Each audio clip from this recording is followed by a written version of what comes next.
So I'm going to be going over my thoughts before heading into this 3-day card show. Right now is literally, I have less than 20, it's literally 23 hours and 9 minutes until showtime starts. Literally, the card show starts. 3-day card show. Very excited. I think technically this will be the video I upload the day of. So, very excited. I am hoping that I can get as much inventory as humanly possible. Obviously, I do low-end sports cards, mainly NFL, and I am pretty much down to where I have maybe a show's worth, but they're like lesser cards, so like pretty much to the down, like the last of what I have, the last of it. So technically speaking, the 3-day card show, there's a lot of tables. There's 450 tables at this card show I'm going to. The last time it was hosted, there's 300 tables. So I am hoping that the amount of low-end inventory suffices and can satisfy my wants and my hopes for the show. Technically, last time I went, I'm kind of thinking, because I kind of didn't focus just on football, so I'm kind of a little worried and hoping that there's more football. It is football time, so maybe more people want to sell football instead of have out their baseball, because it's baseball season, certain things like that, potentially.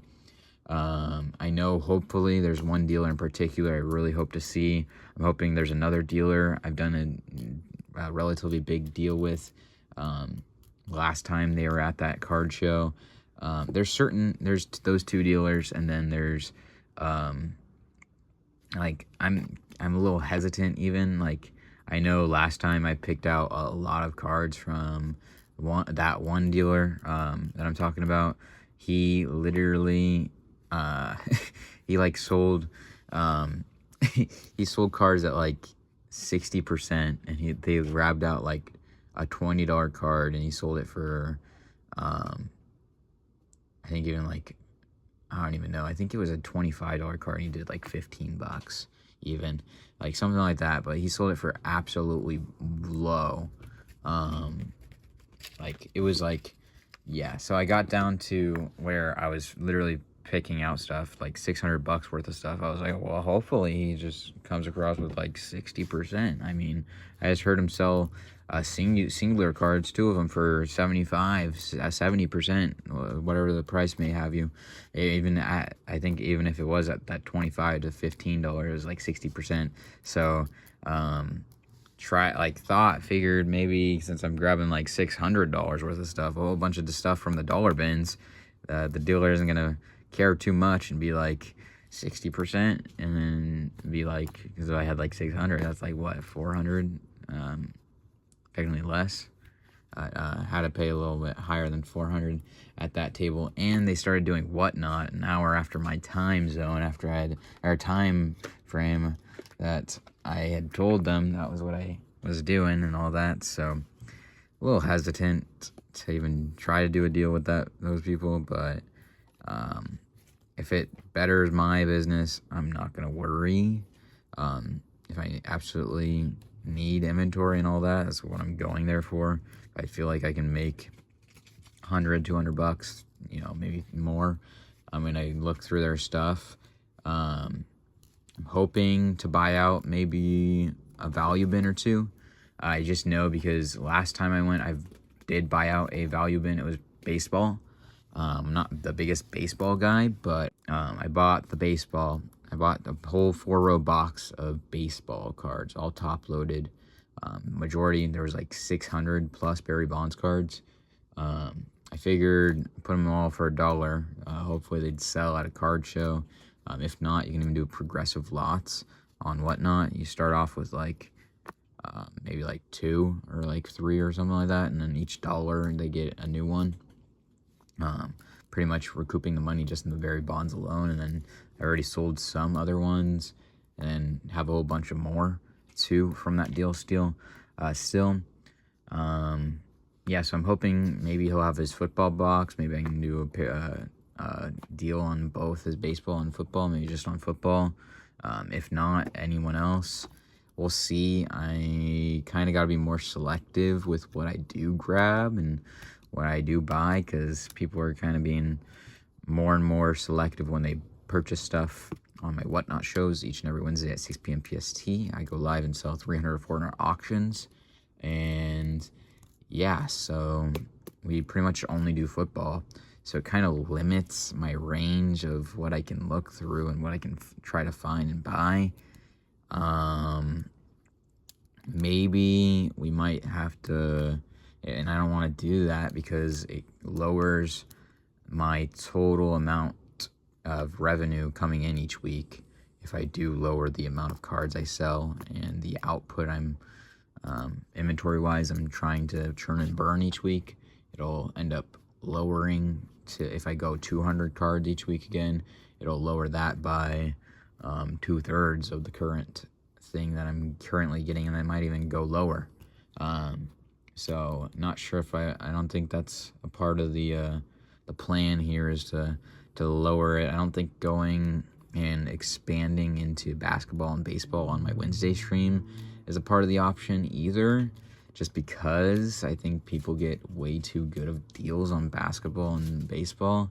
Obviously, I love to give good deals, but if I'm going to strictly buy basketball and baseball to try to intermix into the streams and all that and try to get people, see what baseball or basketball and baseball people are thinking in there, it's just gonna lower I'm gonna lose money, and it's gonna lower my profit margins. It's gonna lower my average dollar per sold, and it's gonna do certain things where obviously it kind of alleviates the stress and the pressure of having to only have 300, 400 football cards each and every week.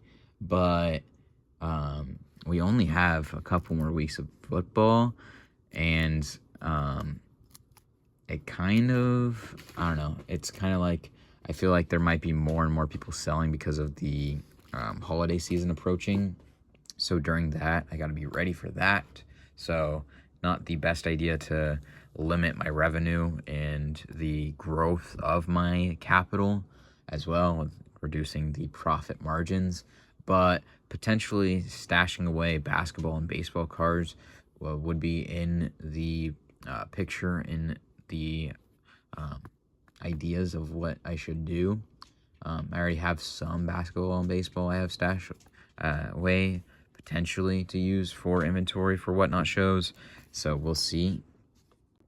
But so yeah, I have 7 of these 2-row boxes. I think 3 graded card sleeves, or graded card boxes, 2-row boxes, and then 4 of the smaller ones right here, and then like a 3-row box that's a little longer and it has 3 rows.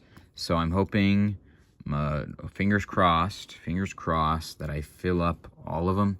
It's a little, might be a little, setting expectations high to do, but I'm hoping it's doable. Technically, I'm bringing some inventory also. Kind of gotta maybe look through and see what I want to grab and all that. There's 2 boxes I could bring, but the trade night that I was hoping to sell some of them off at isn't actually at the same location, so kind of throws a wrench in the fork there. But yeah, I mean, I think it's literally above where they're hosting the show at, so it kind of, hopefully maybe more people go there at the trade nights and all that. Yeah, it's going a little bit shorter on the trade night also, so an hour less that I have to source things, but I didn't really source too much at that trade night anyway. It was more or less just a fun thing to do, spend time doing while you're spending a whole bunch of money to go to this event. A big thing for me, I think, is to actually, I don't know, have fun, obviously. I gotta make sure I have everything packed, everything ready still. Gotta record a lot of video for you guys. That's one of my ultimate underlying things to also is how to properly, you know, integrate both the recording and the sourcing. I mean, obviously I could record all day, but am I going to have my sourcing be slowed down because I'm recording?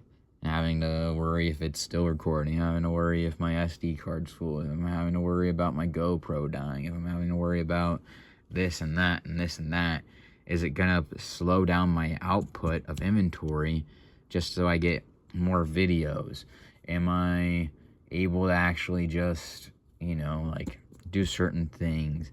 One of the big things I'm gonna do is, at the end of the show, I'll probably just, record video with my phone, and then do one of these. I'm gonna do one after the first day, do one the day before the second day, after the second day, before trade night, which is technically I'll probably just combine those, the after the second day and the before the trade night, potentially, we'll see. And then you got after trade night, before the third day, after the third day, and then all together. Obviously, that's a lot of my thoughts and how I'm kind of thinking, but that kind of seems to be my niche. I don't know, like, obviously, if you don't know any, like, content-wise lingo, niches is like your groove thing, right? Like, if you like that song, like, move your groove thing, right? Like, move your like, what gets you in that rhythm, right? That's what the YouTube algorithm, what the viewers, or what the broad range of people seem to enjoy. I mean, technically, I'll just say this, like, 5 days ago, I posted, like, one about why it makes sense, if I'm only profiting $400 a month, to actually sell low-end cards.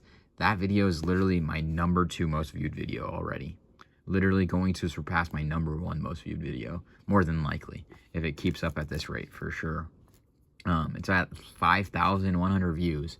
A video of me talking for 45 minutes. And it's earned me like $40, I think. Dang near. Pretty much approaching it. Maybe a little less. But wild to think that is happening there.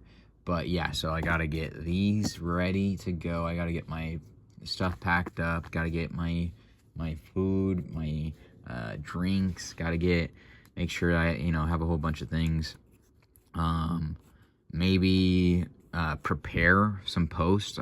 Technically, if you are watching this right now, probably by Sunday night, or maybe, very, very soon, I will have my channel memberships actually enabled. So some people said to do that when I had like 500 subscribers. It wasn't really for me at the time. I didn't want to be like, I'm not earning any money on YouTube, so I started doing channel memberships. If you want to support it, I wanted to actually have something to offer, and I feel like like, people enjoy watching the videos. People say that to me a lot. Obviously, I'm not trying to toot my own horn, but I get that, like, people are like, love your videos. Like, in the Whatnot stream I did literally yesterday, I had like maybe like 3 to 4 people just stop by, and that's a 2-3 hour time zone or time frame, and that might even be lower because I'm not always looking at chat, and obviously, but people comment down below. Like, literally, I think the last videos we had, like, I don't even know how many comments combined, like 100 at least. I think there's hundreds of likes. That one video has 80 likes alone. But yeah, there's like 30,000 views in the last month. Like, and I also know a lot more than I did when I started 3 months ago. Like, this is like the crunch time of learning for me. Like, and I am also offering a Discord, like private access to a Discord, only channel members and technically one other person who got me into cards, but I don't even think he uses it anymore. I might, if he wants, I might just remove him. It might, just because of his own, it's not something he didn't ask to be a part of. So, yeah, so I might just remove him anyway, because then, again, it's not anything he has to be a part of, with the YouTube mentioning, right? But yeah, so thoughts. I need a lot of low end in NFL inventory. Secondary thoughts. I need a lot of video content. I need to make sure that I'm not overpaying. I need to actually, like, if I'm gonna grab out a bunch of stuff, and I need to make sure I'm grabbing the right stuff out. Like, I don't want to be grabbing Amon-Ra St. Brown absolute rookies when I'm gonna get 57 cents after the top loader. I'm gonna get 50 cents after work and all of that. Is it worth it for me to grab an Amon-Ra St. Brown if I'm gonna get 50 cents? Almost have to pay 10 cents for that card. Does it make any sense? It might, if there's like a card I think I can get like $10 for, or something like that in the deal that the dealer has at $1. I mean, it might, because then I'm like considering that's for free. That I'm gonna, 9x my money. That's gonna be another 50 cents. Maybe that helps cover, shipping or something like that for the video. I don't know, but yeah, very much focus on inventory, focus on content. It's the two big things. Maybe I say this lightly because networking, but for me, it just doesn't work out because it's so time consuming for some people to try to sell low end stuff. Like, they have to record a video of them just going through cards, and some people just don't see that time consume. Like, it's just not worth their time to do that in some cases, right?